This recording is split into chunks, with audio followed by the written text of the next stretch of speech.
Mes chers amis, on va commencer notre intervention. Je pense que la plupart d'entre vous avaient sans doute ressenti qu'aujourd'hui, on essaierait de parler un petit peu de ce qui s'est passé ici en Israël vendredi.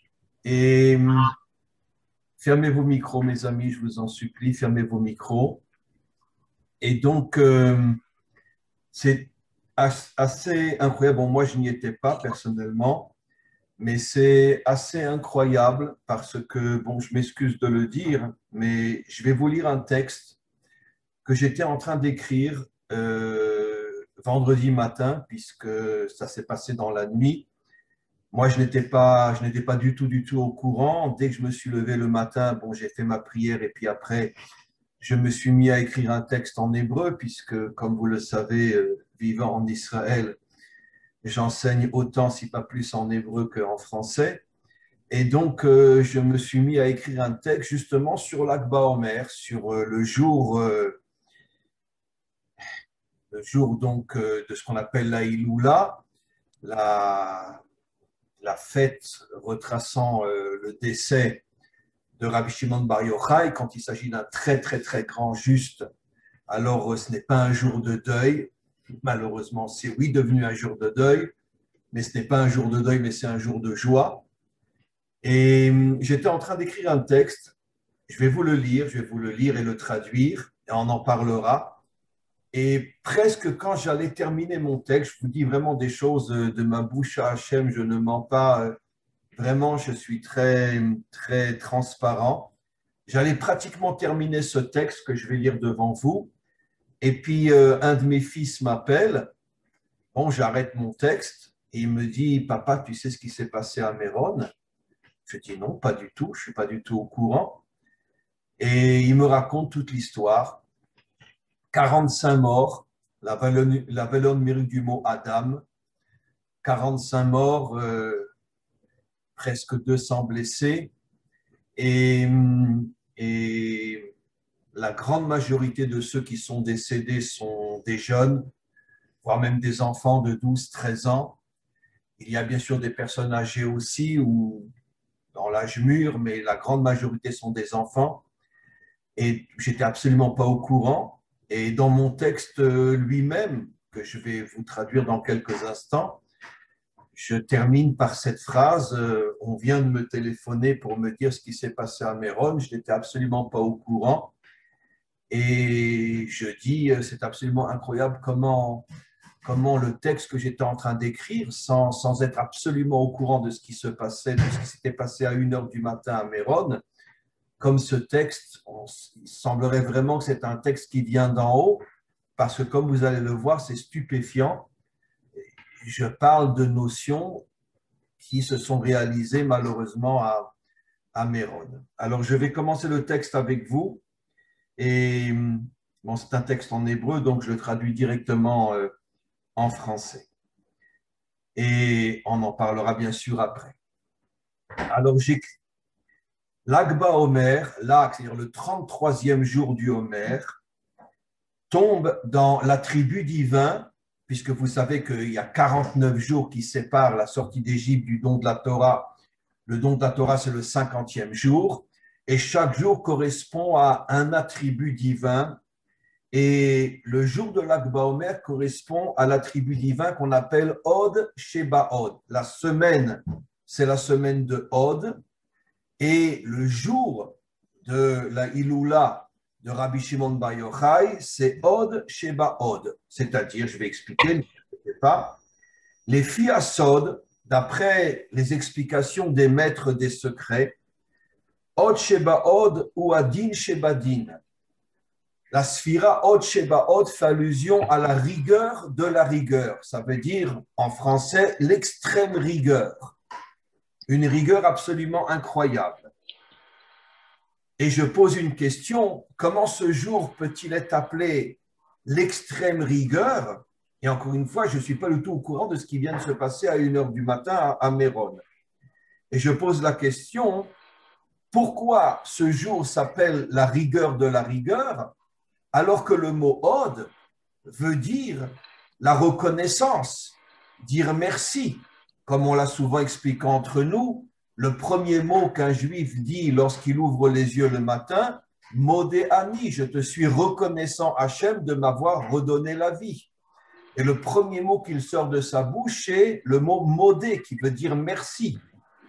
Ah donc, je pose une question, comment ce jour peut être, d'après nos maîtres, la rigueur de la rigueur, l'extrême rigueur, alors que c'est un jour de grande reconnaissance, au point que, au moment où j'écris ça, je suis en train de m'imaginer ce qui se passe à Méron, des danses, des chants, etc. Et là, j'explique, mais il faut comprendre que la véritable reconnaissance, le véritable merci, est précisément dans les temps d'obscurité, quand la rigueur est extrême et que l'homme arrive à dévoiler la lumière qui se cache à l'intérieur de l'obscurité. Je l'ai souvent expliqué, quand tout va bien et qu'on a une vie très agréable, même si on est quelqu'un de croyant et qu'on dit merci à Hachem, en vérité, on se dit merci à soi-même, parce que finalement, on kiffe, on est content, on est heureux, on est bien. Bon, alors si on est croyant, on n'oublie pas que peut-être ça vient aussi de lui, mais bon, c'est un merci très superficiel. Le vrai merci, la vraie reconnaissance, comme j'explique dans ce texte, c'est quand on se trouve en pleine obscurité, lorsque de grandes rigueurs s'abattent sur nous, et que malgré tout, on a cette émouna, on a cette confiance absolue que derrière cette obscurité se cache un bien inimaginable. D'ailleurs, c'est le cours que j'ai monté ce matin sur mon site, que vous verrez, où j'explique, ce cours, je l'ai fait bien sûr bien avant l'histoire de Méron, mais c'est absolument incroyable, je l'ai fait il y a quelques jours, juste avant l'histoire de Méron, où j'explique que Dieu se cache dans le mal plus qu'il se cache encore dans le bien. Écoutez, ce cours, c'est un cours absolument extraordinaire. Et donc, j'ai souvent expliqué dans mes cours que dans ce monde, en vérité, nous n'avons strictement aucune compréhension de la manière dont Hachem dirige le monde. Et comme je l'ai souvent expliqué, et je vais continuer mon texte, ce qui est absolument incroyable, c'est que les plus grandes lumières d'Hachem se cachent précisément dans les situations qui, vues de l'extérieur, sont les plus obscures et les plus malheureuses. J'ai souvent donné cet exemple, je m'excuse de le répéter pour la milliardième fois, mais en 1945, on sort de Auschwitz, et en 1948, 3 ans seulement après, en fait la renaissance d'Israël sur sa terre. En 3 ans seulement, qui ne comprend pas que derrière cette situation incompréhensible et inexplicable se cachait une lumière qui se dévoile 3 ans après, la renaissance d'Israël sur sa terre. Et donc, je continue mon texte. Donc, encore une fois, que l'homme doit arriver à comprendre et à dévoiler la lumière qui se cache au plus profond de l'extériorité. Parce que la lumière la plus forte se cache toujours dans l'obscurité la plus forte. Et c'est la raison pour laquelle aussi, j'explique, Rabbi Shimon Bar Yochai, le maître du Zohar, a eu le mérite de dévoiler le Zohar précisément dans cette période qui a été l'une des périodes les plus dures pour le peuple juif. Les Romains étaient déjà en Israël, il n'y avait que des massacres inimaginables. Les Romains avaient l'intention de liquider les 2 tiers d'Israël, puis d'exiler après le tiers qui resterait. C'était une période de très, très, très, très grand malheur où, comme je l'ai souvent expliqué, hommes, femmes, enfants, nourrissons étaient pratiquement tous les jours massacrés par milliers, par dizaines de milliers. Et Rabbi Shimon Bar Yochai vivait cette période-là. Et donc une période de meurtre, d'assassinat venant des Romains. Lui-même a dû se cacher dans une grotte pendant 13 ans parce que sa tête avait été mise à prix, parce qu'il faisait partie de la minorité des maîtres d'Israël qui pensaient qu'il fallait continuer à se battre contre les Romains, quitte à ce que le sang coule encore plus qu'il ne coulait déjà. La grande majorité des maîtres d'Israël pensaient qu'il fallait trouver un compromis avec les Romains, mais lui faisait partie de cette minorité, peut-être 2, 3 sur des centaines, qui disait que non, on n'a pas le droit de faire un compromis avec les Romains, il faut continuer à se battre jusqu'au bout. Et ces paroles sont arrivées aux oreilles des dirigeants romains qui étaient en Israël. Sa tête a été mise à prix et il a dû se cacher pendant 13 ans dans une grotte. Je ne sais pas si vous imaginez, il y a 2000 ans, vivre dans une grotte. Quand il est ressorti, tout son corps était rempli de boutons, rempli de cicatrices. Il était au point que la première personne qu'il a rencontrée quand il est sorti, c'était son beau-père. Son beau-père s'est mis à pleurer et lui a dit « Mais comment c'est possible que tu sois dans cet état-là » Il avait vraiment l'apparence d'un lépreux. Et il lui a répondu, ça confirme ce texte-là, « Heureusement que je suis comme tu me vois, parce que si je n'étais pas comme tu me vois, je n'aurais pas pu dévoiler la lumière du Zohar. » Ça veut dire que Rajbi, c'est les initiales, Rabbi Shimon Bar Yochai, Rajbi savait que précisément dans les moments les plus douloureux se cache une lumière inimaginable et ceux qui ont la émouna, ceux qui ont cette force, cette croyance véritable de ne pas se laisser impressionner par l'obscurité sont capables de trouver et de dévoiler cette lumière. Je continue. Et donc Rabbi Shimon Bar Yochai a traversé de très très grandes épreuves, mais justement, parce que sa force venait de la rigueur, c'est-à-dire il était capable de briser toute la vitrine qui correspond à l'obscurité et de rentrer à l'intérieur de cette obscurité comme il est rentré dans une grotte sombre, sans lumière, sans rien pendant 13 ans. Et c'est là-bas qu'il a découvert la lumière du Zohar, qui est en vérité, comme je l'explique, la lumière de la délivrance. Le Zohar est en vérité la lumière spirituelle de la Torah qui réparera le monde, comme Rabbi Shimon Bar Yochai le dit lui-même. Qu'au moment où le Mashiach se dévoilera, la lumière du Zohar se répandra dans le monde entier. Et donc, la réparation du monde dépend justement de cette capacité qu'a l'homme de ne pas se laisser impressionner par les rigueurs, par les épreuves, par les souffrances, et de rentrer dans la souffrance jusqu'au plus profond de la souffrance et de dévoiler la lumière qui s'y cache.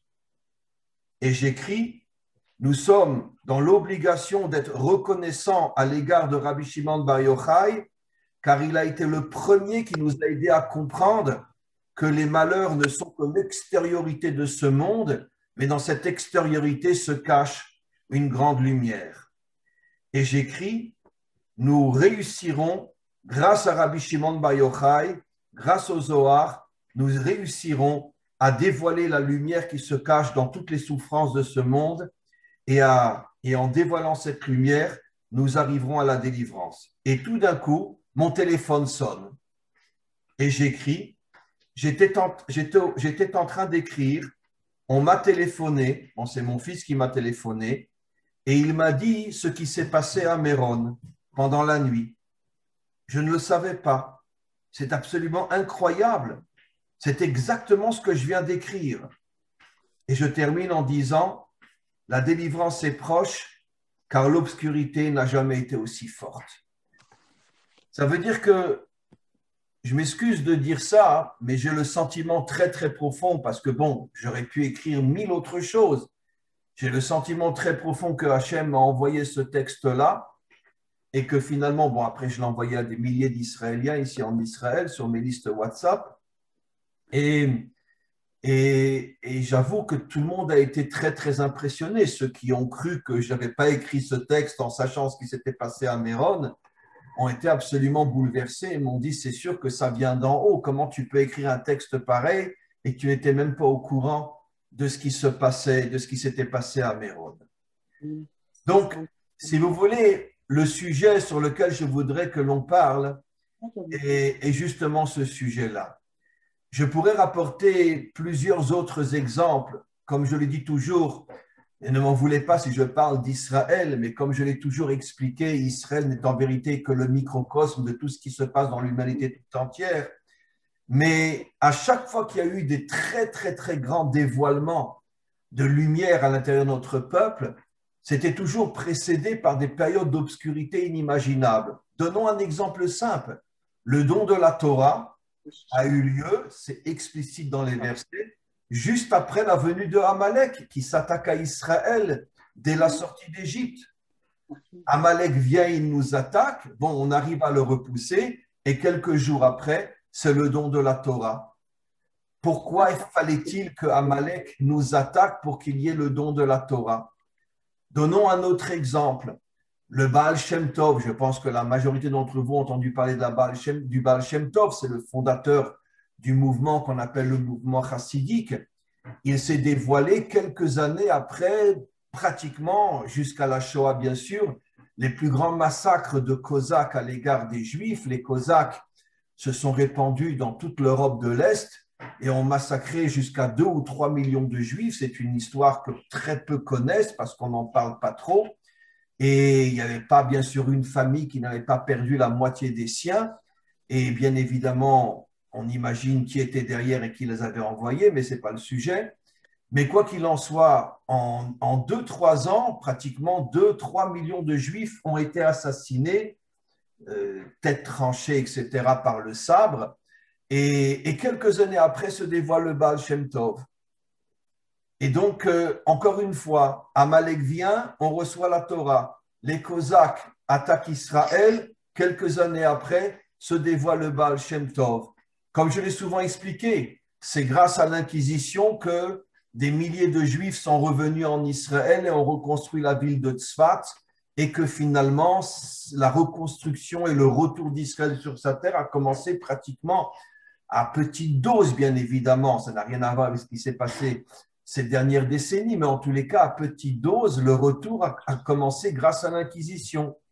Et comme je l'ai souvent expliqué, le véritable retour fin du 19e siècle, début du 20e siècle, où là, ce sont des dizaines de milliers de Juifs qui reviennent sur leur terre, bien avant, bien sûr, la création de l'État d'Israël en 1948, c'était malheureusement grâce à quoi? Grâce aux pogroms. Le pogrom de Kishinev, de Odessa, en Ukraine, en Russie, en Pologne, les Juifs n'en pouvaient plus et ils ont dit, bon, ben, on s'en va et ils sont partis en Israël. Donc, on s'aperçoit, mais encore une fois, c'est un modèle qui est vrai pour l'humanité tout entière et qui est vrai pour chacun d'entre nous en tant qu'individu. Il y a un phénomène absolument incroyable dans ce monde. Malheureusement, je ne dirais pas la majorité des hommes, je n'en sais rien, mais disons qu'une grande partie des humains, lorsqu'ils sont dans une épreuve, ils baissent les bras, ils baissent la tête, ils s'écroulent et ils passent complètement à côté de la lumière qui est cachée dans cette épreuve. Mais ceux qui arrivent à comprendre que l'obscurité, en vérité, n'est que l'extériorité de la lumière, c'est-à-dire que le maître du monde cache la lumière à l'intérieur de l'obscurité, ceux qui arrivent à le comprendre finissent par trouver cette lumière-là. Et maintenant, la question qu'on pourrait se poser, donc encore une fois, c'était ça le sens de ce texte-là. Donc, pourquoi justement, j'ai complètement oublié de terminer le texte, pourquoi justement ce jour signifie la reconnaissance, mais en même temps l'extrême rigueur? Parce que la véritable reconnaissance n'a de sens que quand tu traverses une grande rigueur et que tu ne te laisses pas abattre et que tu as le courage justement de surmonter cette douleur, de déchirer le voile et de trouver la lumière qui s'y cache. Maintenant, la question qu'on pourrait se poser, c'est pourquoi finalement Hachem a décidé de cacher les plus grandes lumières à l'intérieur des plus grandes épreuves. Pourquoi? Alors, on a souvent touché ce problème-là. Mais je reviens et je le redis parce que c'est une réponse qui est pour moi d'une importance extrême. C'est pour que l'on comprenne que la vie dans ce monde, en tous les cas jusqu'à la délivrance finale, bien que n'imaginez surtout pas comme on nous endort et on nous fait croire que quand le Mashiach va venir, après on va se retrouver sur une plage et on va passer sa vie à kiffer. Pas du tout, du tout, du tout, du tout. L'histoire humaine continuera avec ses hauts et ses bas, d'une autre manière. Il y aura sans doute plus la débauche qu'il y a aujourd'hui, il n'y aura plus les meurtres qu'il y a aujourd'hui, il n'y aura plus les guerres qu'il y aura aujourd'hui, mais des épreuves et des difficultés, il y en aura tout le temps.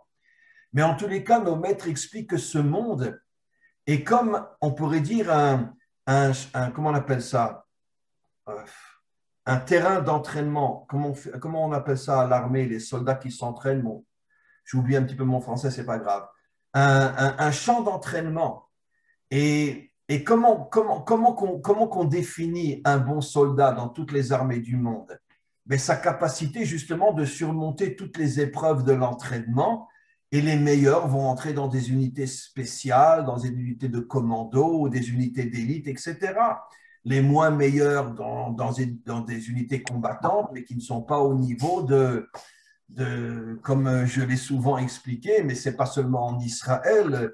Je ne veux pas citer de nom, peu importe. Comme vous le savez, j'ai enseigné pendant quelques années à l'armée dans les unités combattantes. Mais, mais il y a des unités combattantes où parmi les épreuves que passent nos soldats, c'est aussi fou que ça paraisse, mais parce que ça peut leur arriver, il y a des séances de torture. Ça veut dire on torture des gosses de 18, 19 ans pour voir comment ils vont tenir, parce que si jamais ils sont pris du côté syrien ou du côté libanais ou peu importe où, c'est sûr que c'est ce qu'ils vont traverser. Et donc, s'ils arrivent à surmonter ces tortures, alors ils peuvent rentrer dans cette unité d'élite. Et donc, il y a des choses absolument incroyables, mais ce n'est pas que chez nous, évidemment. Dans tous les pays, les unités d'extrême élite passent aussi par des épreuves inimaginables. Mais pourquoi? Quel est le but? Mais pour faire de toi un véritable guerrier, pour faire de toi un homme qui n'a plus peur de rien, un homme qui est à un niveau qu'on ne peut même pas imaginer.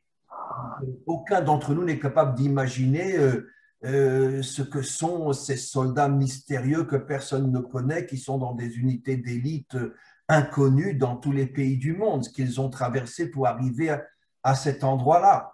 Mais comment ils ont pu surmonter une séance de torture? Comment ils ont pu surmonter le fait d'être jetés comme en Israël? Souvent, ils sont jetés dans le désert pendant 4 ou 5 jours, sans eau, sans nourriture, sans rien. Et il faut que de même, ils arrivent à retrouver le chemin pour sortir du désert. Et on les jette dans des endroits où, à vision humaine, il n'y a aucune raison, il n'y a aucune possibilité pour s'en sortir.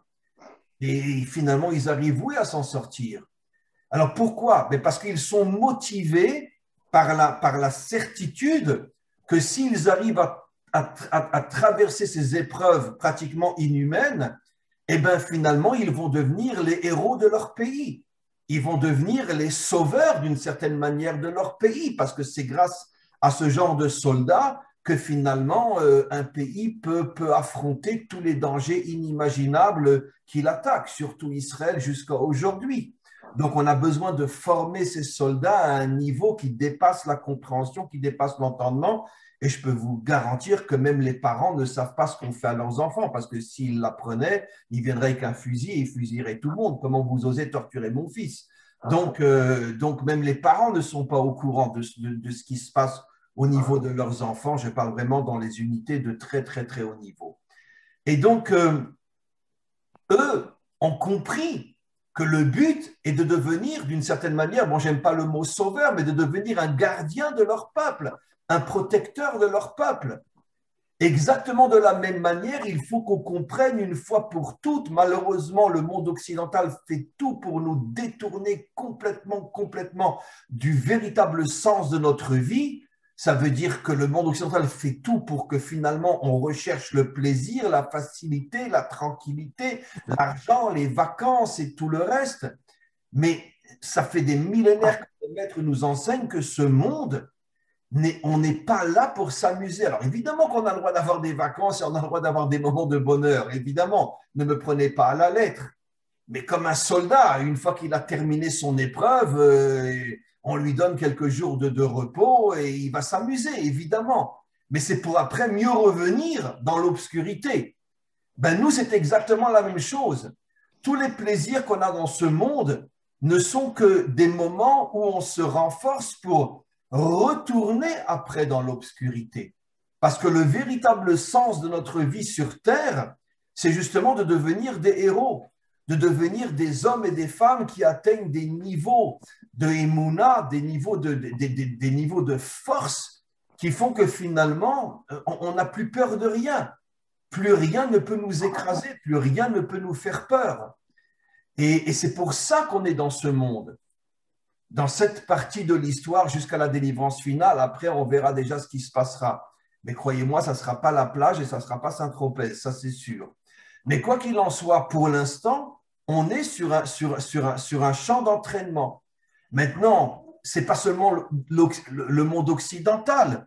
Depuis toujours, d'une certaine manière, l'homme a toujours refusé d'admettre le véritable sens de sa vie. Il a toujours essayé par tous les moyens de chercher le confort, le plaisir, la facilité, en pensant que c'est pour ça qu'il est sur Terre. Dans le monde occidental, ça a atteint des niveaux qui n'ont jamais été atteints dans toutes les autres civilisations, parce que l'idéologie véritable du monde occidental, c'est amuse-toi, sois un homme vide, sois un homme superficiel, sois un homme artificiel, c'est ce qu'on veut faire de toi. Donc amuse-toi. Et évidemment, quand arrivent des épreuves, tout le monde s'écroule parce qu'on n'est pas du tout dans cette optique des choses. Mais en vérité, je le répète, le véritable sens de la vie, c'est tout le contraire.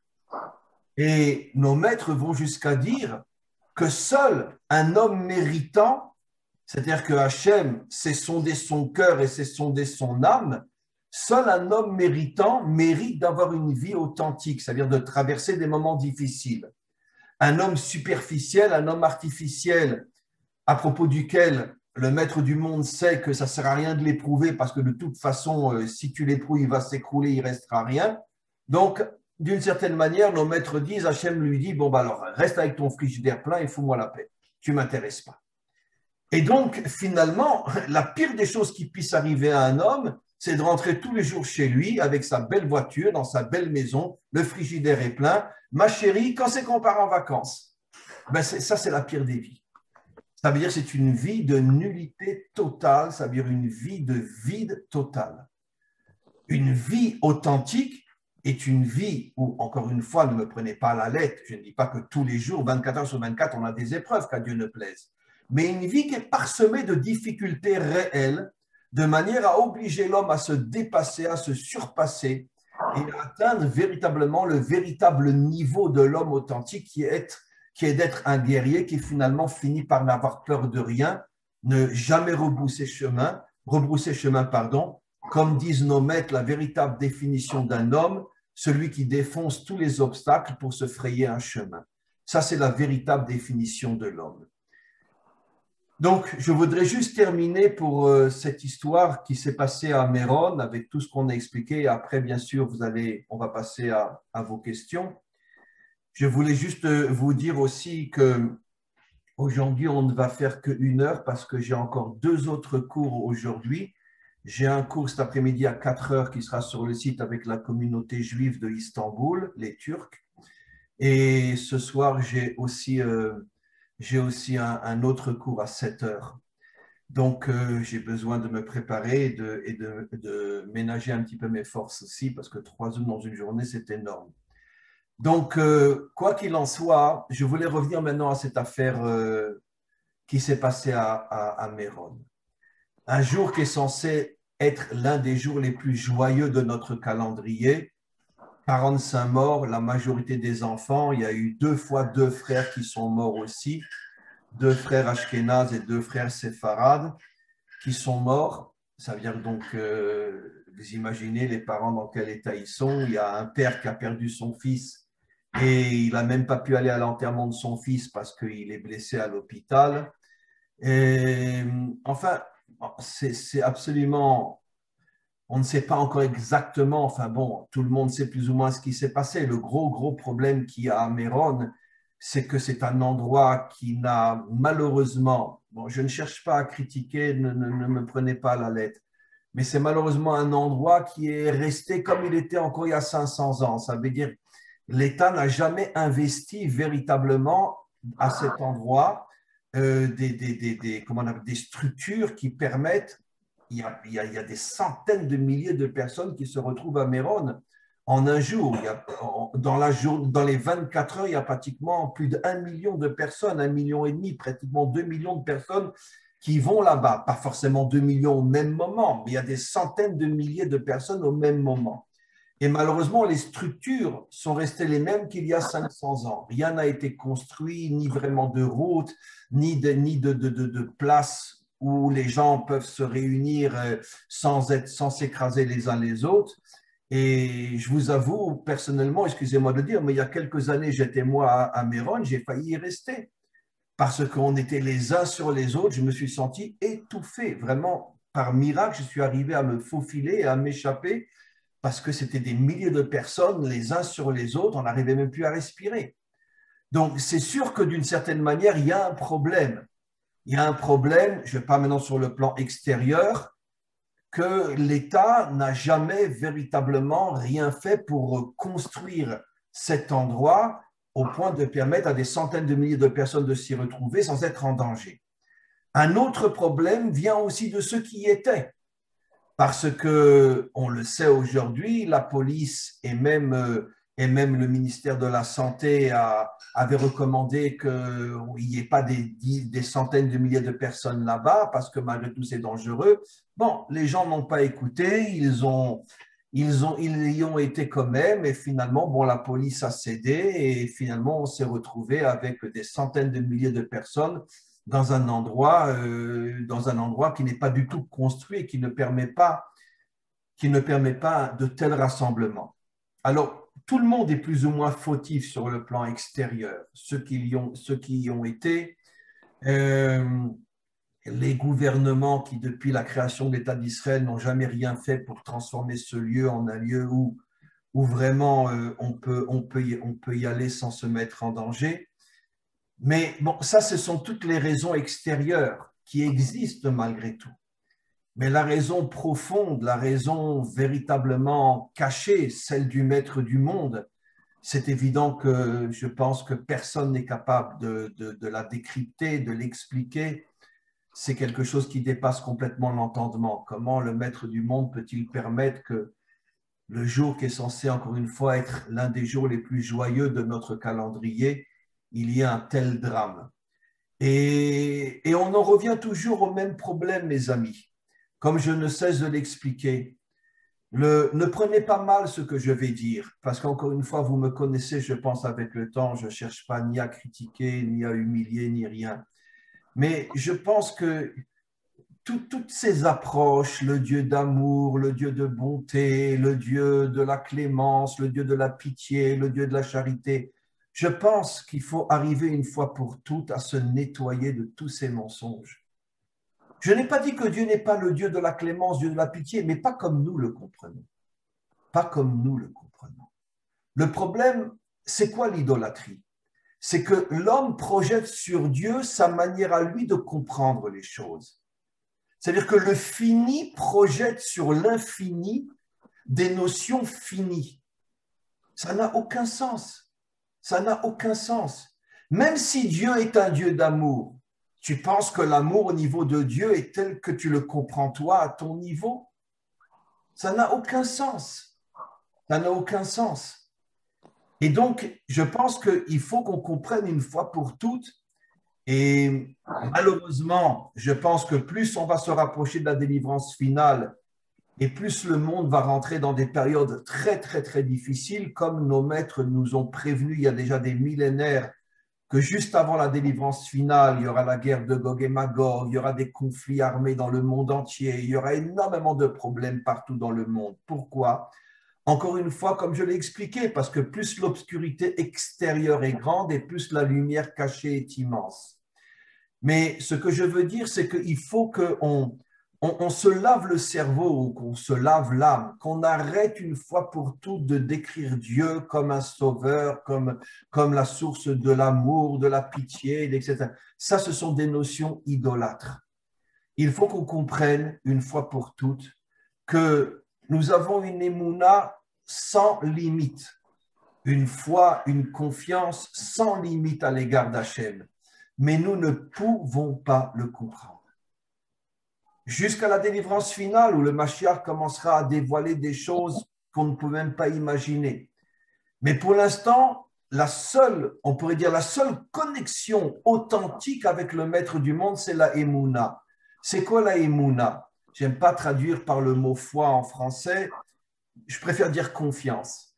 C'est-à-dire une confiance absolue que tout ce qu'il fait cache un bien inimaginable. Mais nous ne le comprenons pas. Nous ne le comprenons pas. Et ça, c'est la véritable relation avec le vrai Dieu, qui est la plus difficile. Parce que si d'un côté, je dis je ne le comprends pas, mais d'un autre côté, je suis attaché de toutes mes forces à lui, comment c'est possible? Je ne le comprends pas. C'est pour ça que les hommes ont inventé des dieux complètement illusoires, le Dieu de l'amour, le Dieu, le sauveur, le Dieu de la pitié, le Dieu de la bonté, etc. Parce que l'homme avait besoin de se créer quelque chose qui correspond à sa compréhension à lui des choses. Mais en vérité, tout ça, c'est comme je le dis tout le temps, ce sont des inventions, ce que j'appelle moi les religions, qui sont le venin du serpent. La véritable croyance, c'est de se dire, je suis prêt à donner ma vie pour lui, je suis attaché à lui comme à rien d'autre, avec autant de force, mais je ne peux pas le comprendre. Il y a des fois, on peut, oui, le comprendre, mais dans la majorité des cas, on ne peut pas le comprendre. Parce que dans ce monde, le seul lien authentique avec le maître du monde, c'est la émouna, la confiance absolue que même si son comportement à l'égard du monde dépasse l'entendement, choque, révolte, nous met parfois en colère, mais je ne te lâcherai pas. Je terminerai juste avec cet exemple extraordinaire d'Abraham que j'ai déjà cité des centaines de fois. Quand Hachem lui apprend qu'il va détruire Sodome, Abraham se met en colère et il va jusqu'à insulter Dieu. Il lui dit, attends, je ne comprends pas. Celui qu'on appelle le juge du monde ne sait même pas rendre justice. Il lui rentre dedans. Mais il est quand même resté Abraham. Il n'a jamais lâché de l'ombre d'un milliardième de l'épaisseur d'un cheveu. Ça veut dire, qu'est-ce qu'il a voulu dire, Abraham? Je ne te comprends pas, mais qu'est-ce que tu fous? Mais ce n'est pas possible. Qu'est-ce que tu fais? Explique-moi. Mais ça ne l'a pas empêché de rester Abraham, avec une connexion infinie à l'égard du Maître du monde. Ça, c'est la vraie croyance. Accepter un Dieu qu'on ne comprend pas et malgré tout être attaché à lui plus fort qu'à n'importe quelle autre chose dans ce monde. Ça, c'est la véritable croyance. Et c'est cette croyance qui nous permet d'avoir une véritable relation avec le véritable Dieu et pas tous les fantasmes religieux qu'on nous a vendus depuis des millénaires et qui nous écartent complètement et totalement de la véritable connexion avec le véritable maître du monde. Voilà, mes amis, on peut passer maintenant aux questions avec un grand plaisir. Vous pouvez, ceux qui veulent poser une question, réouvrir le micro. Je voulais juste vous demander, mais bon, je sais d'avance que vous serez d'accord, comme c'est malgré tout un échange très, très important entre nous, je vous demande la permission de le mettre sur le site pour tout le monde parce que j'ai reçu des tas et des tas de messages me demandant de faire un cours sur ce qui s'était passé à Méron. J'avoue que faire un cours, véritablement, je n'en avais pas la force et pas la motivation. Avec vous, oui. Et donc, ça permettra d'en faire profiter aussi d'autres. Voilà, y a-t-il des questions? Oui, si vous voulez bien, j'ai une question, c'est moi. En fait, il y a deux choses qui m'étonnent et que j'arrive pas à comprendre avec cette affaire du Mont Méron. C'est euh, pourquoi est-ce que autant de gens éprouvent ce besoin d'aller sur une tombe tous ensemble le même jour? Est-ce qu'il n'y a pas quelque part une idolâtrie dans le fait d'avoir besoin de toucher quelque chose comme si c'était une image? Et ça me fait penser un peu à ce que vous disiez à une autre occasion au sujet je crois que c'est sur la tombe de Breslev, où énormément de Juifs vont en Ukraine, qui est un pays pas très accueillant pour les Juifs, mais ils y vont quand même, donc ce qui sert quand même beaucoup l'économie de l'Ukraine. Pourquoi avoir ce besoin d'aller là-bas, surtout en ce qui concerne Bar Yochai? Tous les vendredis soirs, on chante les louanges de Bar Yochai. Donc, c'est quoi j'aimerais comprendre pourquoi on a ce besoin d'y aller par milliers à cet endroit-là Centaines au de jour. milliers. Centaines de milliers, voilà. Deuxième, Je vais d'abord deuxième, répondre à votre première question, Marc, et après je vous laisse poser d'accord. la deuxième question. Alors, figurez-vous que pas plus tard que ce matin, quelqu'un m'a posé exactement la même question sur Facebook. Et, et exactement les mêmes mots que les vôtres. Vous posez une question extrêmement délicate et comme je dis souvent, je veux dire, je ne sais pas, mais moi, on me met toujours dans un champ de mine. Si je fais un faux pas, je saute. Et, et donc, la personne qui m'a écrit ce matin est un Africain, un élève à moi, et il a vraiment dit la même chose que vous, mais il a donné un exemple extraordinaire. Il m'a dit, en vérité, pourquoi la tombe de Moshe a été cachée? Pourquoi on ne sait pas où est la tombe de Moshe? On sait tous pourquoi la tombe de Moshe a été cachée, parce que si la tombe de Moshe était dévoilée, ça serait devenu le lieu du culte idolâtre le plus grand sur terre. Ça ne serait pas seulement des Juifs qui iraient, parce que les musulmans reconnaissent aussi la grandeur de Moshe, ils l'appellent Moussa en arabe, et je pense même énormément de chrétiens iraient aussi sur la tombe de Moshe, puisque d'une certaine manière, ils s'enracinent aussi dans ce qu'eux appellent l'Ancien Testament. Et donc, ça serait devenu un lieu de culte idolâtre inimaginable. Et d'ailleurs, c'est ce que nos maîtres disent. L'une des raisons pour laquelle la tombe de Moshe a été cachée, c'est parce que Hachem savait très bien que ça allait devenir le temple idolâtre le plus grand de la terre. Écoutez, encore une fois, Marc, vous allez comprendre par mes allusions la réponse que je vais vous donner, mais par respect malgré tout pour ce qui s'est passé là-bas, je ne répondrai pas d'une manière trop claire. J'ai toujours expliqué, et ce n'est pas de moi, nos maîtres nous disent, que le Yetzer Hara, le mauvais penchant de l'homme, est exactement à l'extrême opposé du bon penchant de l'homme. Ce qu'on appelle en hébreu Zéléou Matzé, ça veut dire il y a comme une balance, plus le bon côté est grand, plus le mauvais côté est grand, mais dans son extrême opposé. À partir du moment où la mission ultime, profonde, authentique du peuple juif est de dévoiler la royauté d'Hachem, ça c'est son bon côté. Comme il est dit, en ce jour, Dieu sera roi sur toute la terre, en ce jour, il sera un et son nom sera un. Dans la mesure où la mission positive d'Israël est de dévoiler que la seule et unique entité face à laquelle on doit se donner entièrement, c'est le maître du monde. Le maître du monde a mis dans le peuple juif un Yetzer Hara, un mauvais penchant, qui est le culte de l'homme. J'ai souvent expliqué que ce n'est pas par hasard si Jésus est sorti du peuple juif et on en a fait le Fils de Dieu. Ce n'est pas les Juifs qui en ont fait le Fils de Dieu, ce sont les Romains, comme on le sait pour ceux qui ont l'honnêteté d'apprendre et de connaître la véritable histoire du christianisme. Mais quoi qu'il en soit, Jésus était juif. Il mangeait cachère comme on le sait, il accomplissait tous les commandements, et lui et tous ses élèves. Après, il s'est passé ce qui s'est passé, mais quoi qu'il en soit, c'est devenu d'une certaine manière, dans le peuple juif, la première fois qu'on a véritablement, à partir d'un juif, créé ce qu'on appelle le culte de l'homme. Maintenant, le culte de l'homme n'a pas disparu à l'intérieur du peuple juif. Que Hachem me pardonne, mais dans tous les mouvements, que ce soit le mouvement Breslev ou le mouvement Chabad ou le mouvement un tel ou le mouvement un tel, il y a toujours un maître qui, d'une certaine manière, est la couronne du mouvement. Au point que parfois, j'oserais presque dire que parfois, on n'en est pas conscient, mais on finit par oublier Hachem. Ça veut dire que bon, je ne sais pas si je peux dire, j'ai le courage de dire, et je sais qu'on va me lapider, mais ce n'est pas grave, mais j'ai le courage de dire que le peuple juif, parce que justement sa mission est de dévoiler Dieu, son défaut est qu'il sombre très souvent dans le culte de l'homme.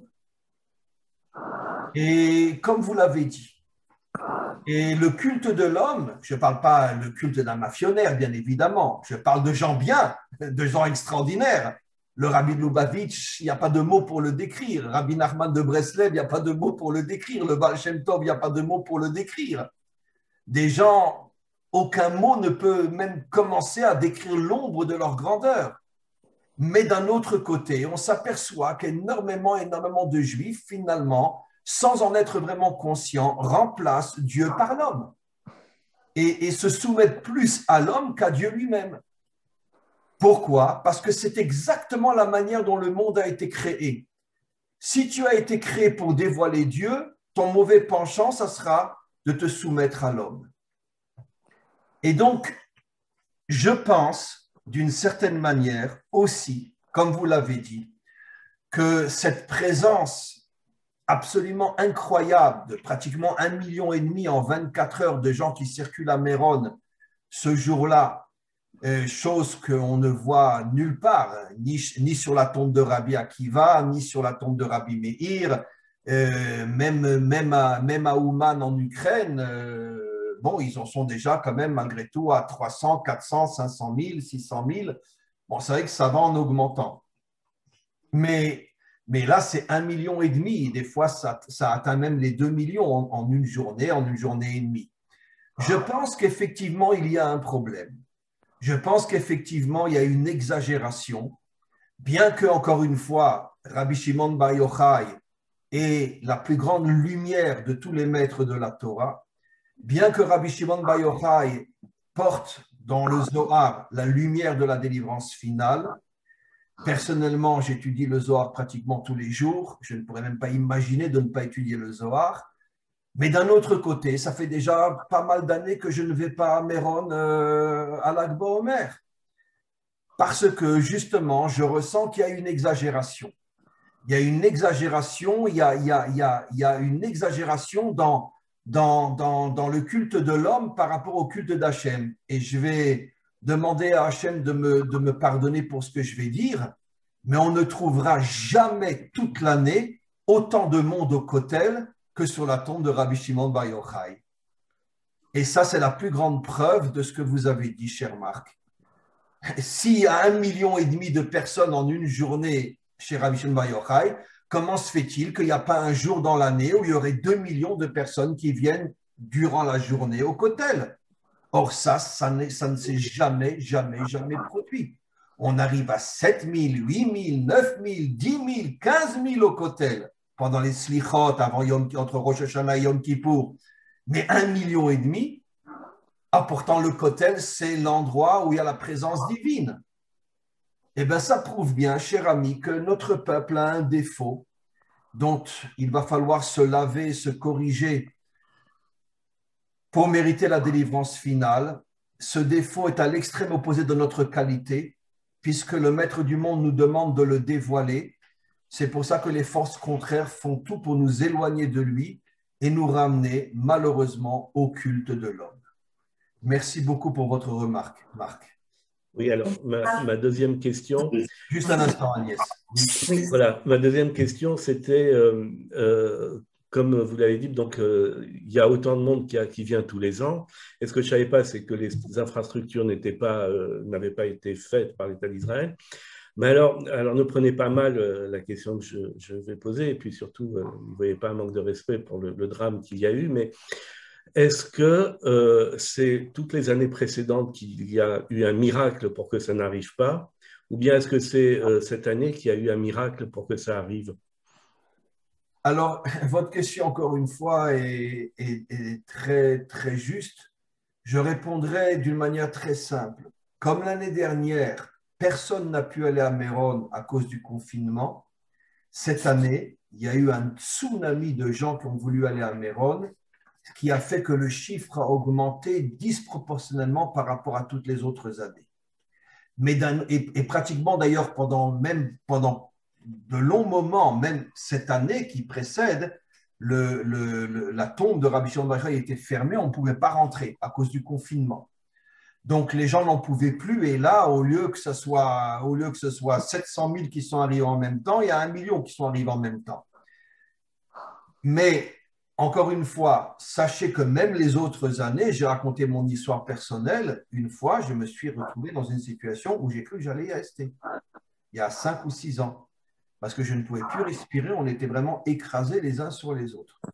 Donc, je dirais que d'une manière générale, cet endroit est toujours un endroit extrêmement dangereux.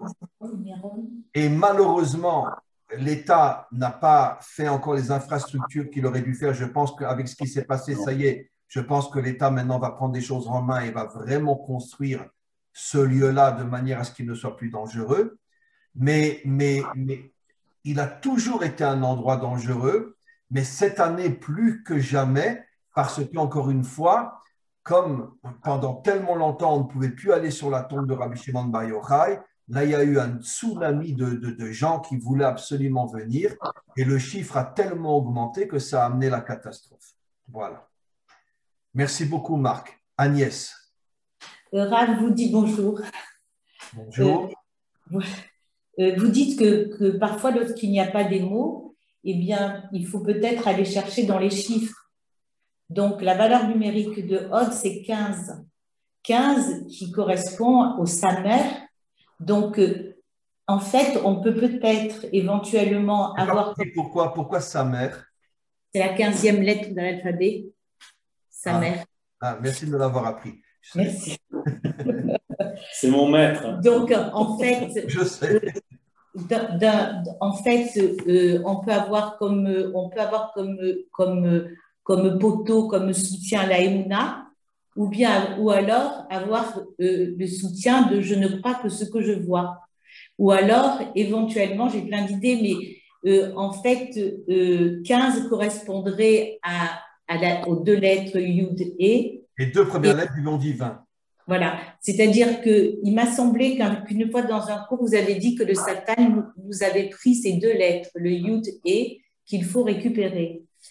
Donc, il y a plein de petites choses comme ça énormes, je dirais. Et ensuite, si je fais l'union du 15 avec du 15, ça fait du 30. Alors, parfois, il ne faut pas chercher à comprendre trop les choses, mais le principal, c'est l'étude, étudier et avancer. Voilà mes… Alors, vos remarques sont très, très justes et je veux juste rebondir sur ça veut dire à propos du 15. Donc, Od a pour valeur numérique 15. 15, ça fait allusion aux 2 premières lettres du nom divin qui sont le Yud et le E.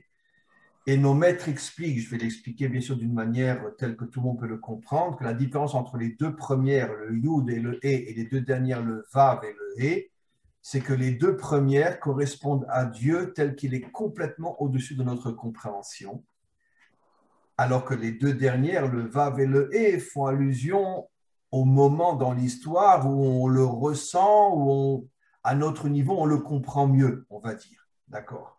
En tout cas, le Yud E fait allusion à la manière dont il dirige le monde complètement au-delà de notre compréhension. Au-delà de notre compréhension. Et donc, ça correspond justement à Od. Comme j'expliquais, Od, disent nos maîtres, c'est l'attribut de la rigueur. La rigueur de Dieu à l'égard du monde est complètement incompréhensible. Donc, je vous avoue, je n'avais jamais moi-même fait le lien entre Od et 15, qui fait Yud E. Et donc, votre explication correspond exactement à ce qu'on a expliqué, que l'attribut de la rigueur fait allusion à la dimension de Dieu qui dépasse complètement notre entendement. Maintenant, malgré tout, Amalek ne s'est pas attaqué aux 2 premières lettres, il s'est attaqué aux 2 dernières. Et pourquoi? Pour aller justement dans le sens que vous expliquez.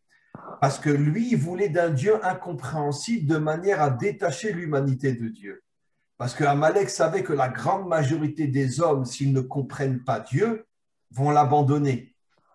Et donc, il a enlevé les 2 dernières lettres. Bon, ce sont des métaphores, tout ça, mais ça veut dire qu'Amalek, son idéologie, c'était de se battre contre un Dieu compréhensible, de manière à amener l'humanité face à un Dieu incompréhensible, ce qui pousserait l'humanité finalement à le rejeter. J'oserais dire que d'une certaine manière, l'idéologie d'Amalek, c'est ce qui s'est passé dans le monde avec l'explosion de la laïcité, y compris dans le monde juif et à plus forte raison dans le monde occidental, ces 200, 300 dernières années. ça veut dire que avant, il y avait aussi des guerres, il y avait aussi des épidémies, mais n'oublions pas qu'à l'époque du Moyen Âge, à l'époque jusqu'à la Renaissance, bon, l'homme était, on pourrait dire, il n'avait pas d'intelligence, il n'avait pas, c'était Dieu, un point, c'est tout, que je le comprends ou je le comprends pas. Et puis aussi, ce qu'il ne faut pas oublier, il faut beaucoup nuancer ce que je vais dire parce que c'est pas à prendre à la lettre, mais n'oublions pas que dans la religion chrétienne du monde occidental, on a introduit le phénomène du Satan, c'est-à-dire que le mal ne vient pas de Dieu, le mal vient du Satan. Ça veut dire qu'en vérité que Dieu est amour, mais si ça va mal, c'est la faute au Satan. Et donc comme ça, les hommes s'en sortaient. Il y a eu une guerre, il y a eu une épidémie, il y a eu la peste au Moyen Âge, c'est le Satan, c'est pas Dieu. Par contre, à partir de la Révolution française, où l'homme a commencé d'une certaine manière, à développer son intelligence, etc., le monde industriel, le monde de la philosophie, etc., et que les guerres atroces ont continué, à ce moment-là, l'homme n'a plus compris. Et l'homme s'est dit, maintenant, ce n'est pas possible que Dieu existe. S'il existe, on peut expliquer comment on appelle ça, la peste espagnole, c'était, où il y a eu 20 ou 30 millions de morts. On peut expliquer c'était pas la peste, je me rappelle plus comment. La grippe espagnole. Oui, la grippe espagnole. On peut expliquer que les deux guerres mondiales ont fait plus de 70 millions de morts en 10 ans.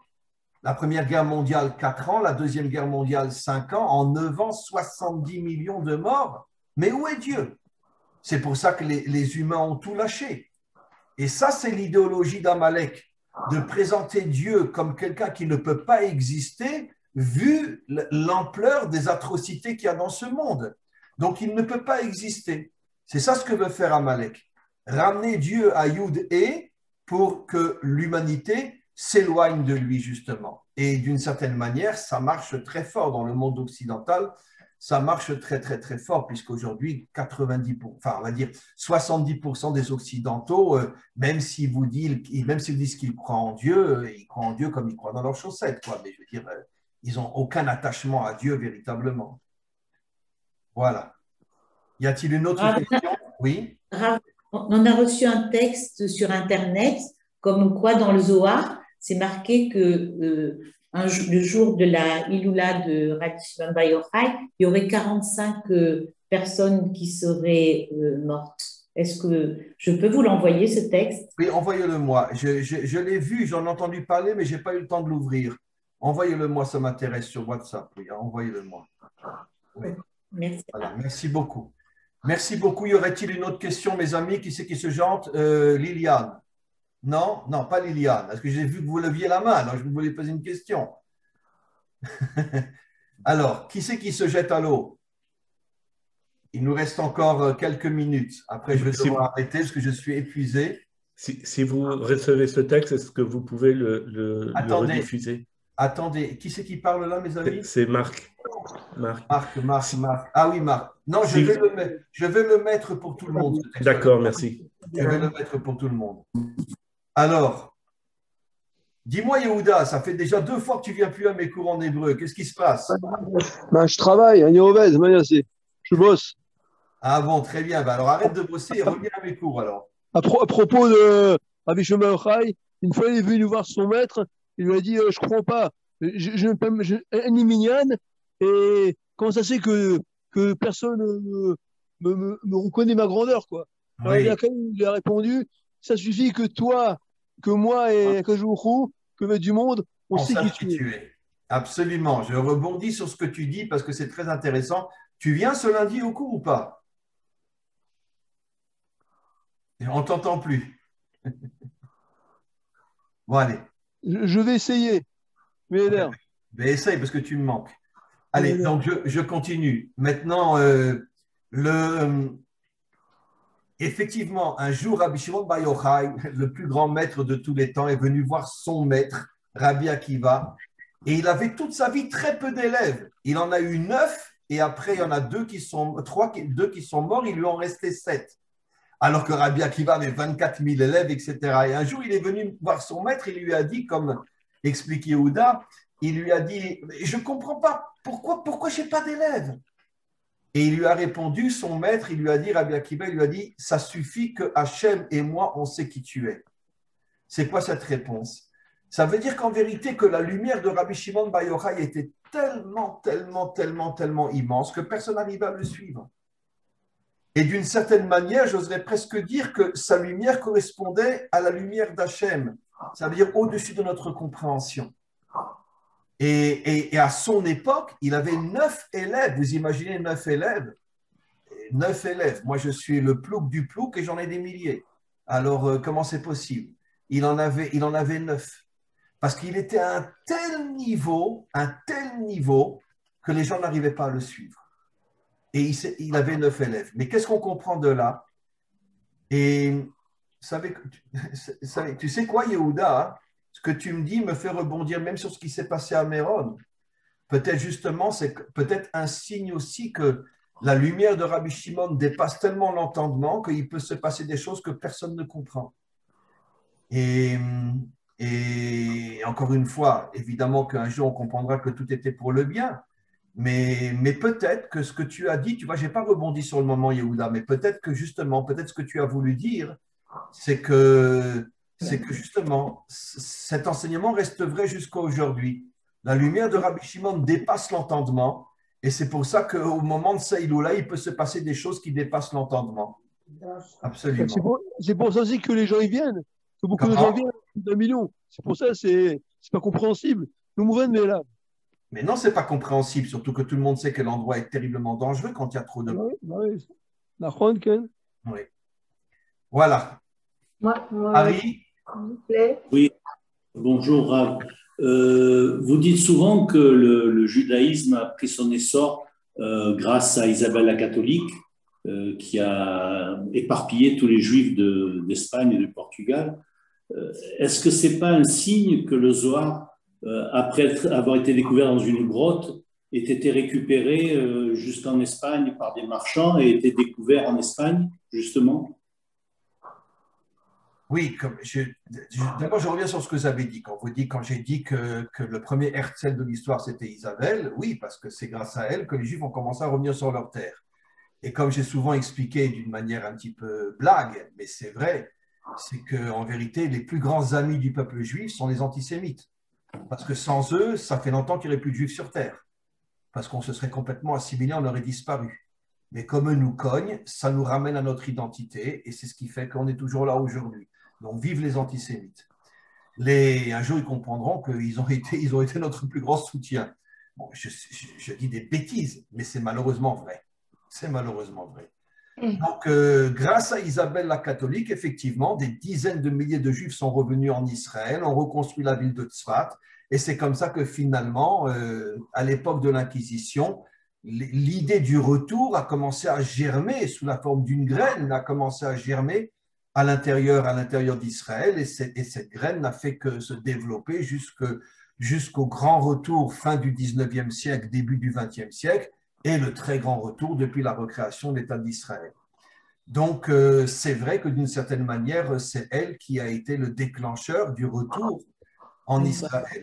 Maintenant, par rapport au Zohar, c'est effectivement très intéressant que le Zohar est resté caché pendant des siècles et des siècles, personne ne le connaissait, et il a commencé à se redévoiler aussi en Espagne. Mais je vais vous dire quelque chose à un niveau profond, c'est-à-dire pas au niveau historique. Au niveau profond, nos maîtres nous apprennent que la majorité de la tribu de Yehuda, qui est la tribu des rois, a été exilée en Espagne. C'est à la fin du prophète Obadiah. Le prophète Obadiah nous explique que la majorité de la tribu des rois, David, etc., Machiar, a été exilée en Espagne. Il faudrait comprendre pourquoi l'Espagne, mais en tout cas a été exilée en Espagne.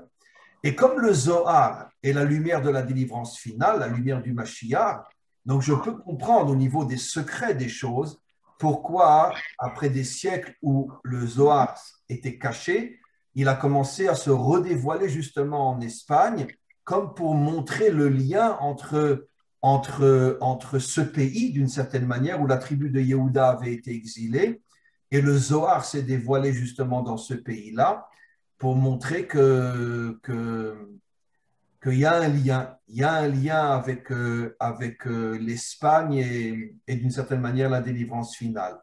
Pourquoi? Je vous avouerai très franchement que je ne sais pas.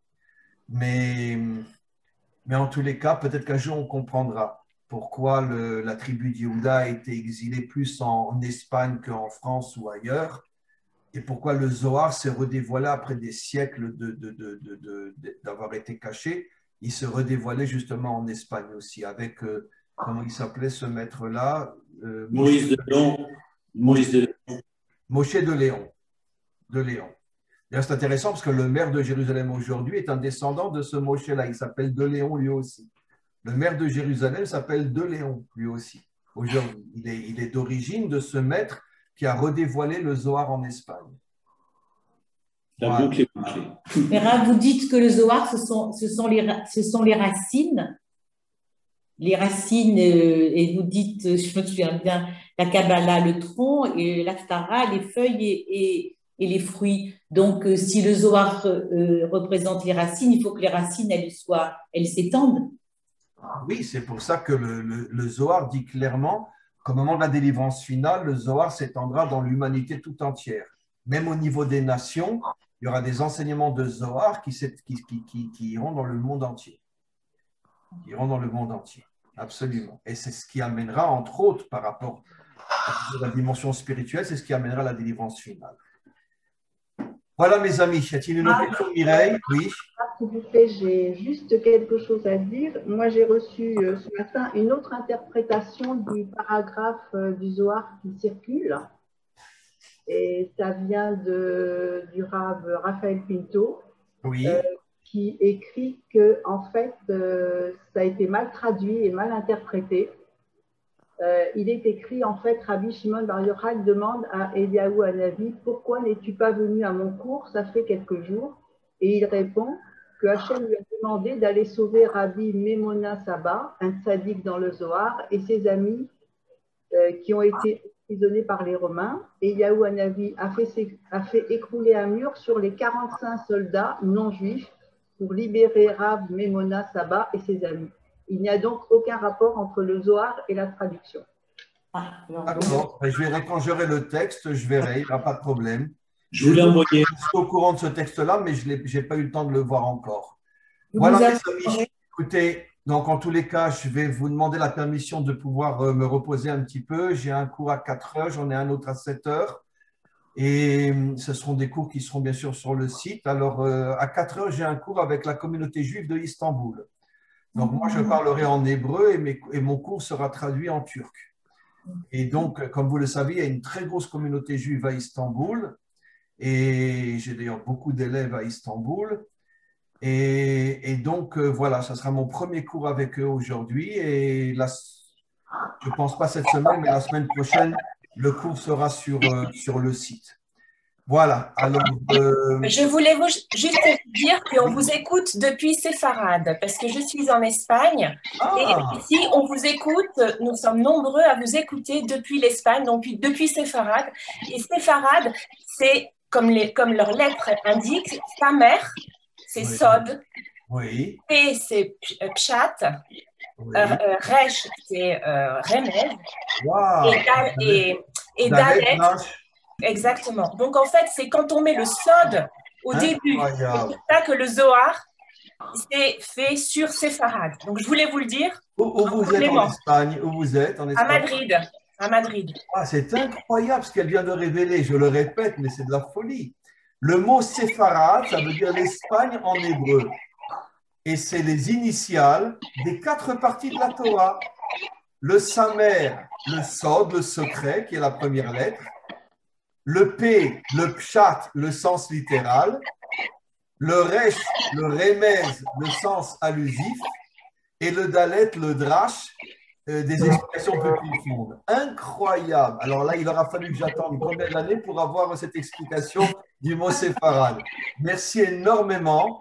Et bien maintenant, on a compris. Vous voyez, Harry, pourquoi tout se parle en Espagne? Parce que le mot séfarade contient les 4 parties de la Torah. Le sens littéral, le sens allusif, le sens plus profond et les secrets. Incroyable, incroyable. Jamais j'ai fait le lien entre les deux. Merci beaucoup, beaucoup à vous tous. Merci pour cette explication extraordinaire sur le mot séfarade. Et on se retrouve, si Dieu veut, la semaine prochaine. Alors, la semaine prochaine, on fera un cours sur Jérusalem parce que dimanche soir et lundi, c'est Yom Yerushalayim, c'est le jour de Jérusalem, le jour de la libération de Jérusalem pendant la guerre des 6 jours. Et donc, comme nous, on va se voir le jour avant, donc on parlera de Yom Yerushalayim, on parlera de Jérusalem la semaine prochaine. Encore une fois, à tous et à toutes, merci énormément pour votre présence. On était nombreux aujourd'hui. Et ce cours, je le mettrai donc sur le site à la portée de tous. À tous et à toutes, une très, très, très bonne journée. Merci beaucoup. Au revoir. Merci. Au revoir. Au revoir. Tu vois, ça, c'est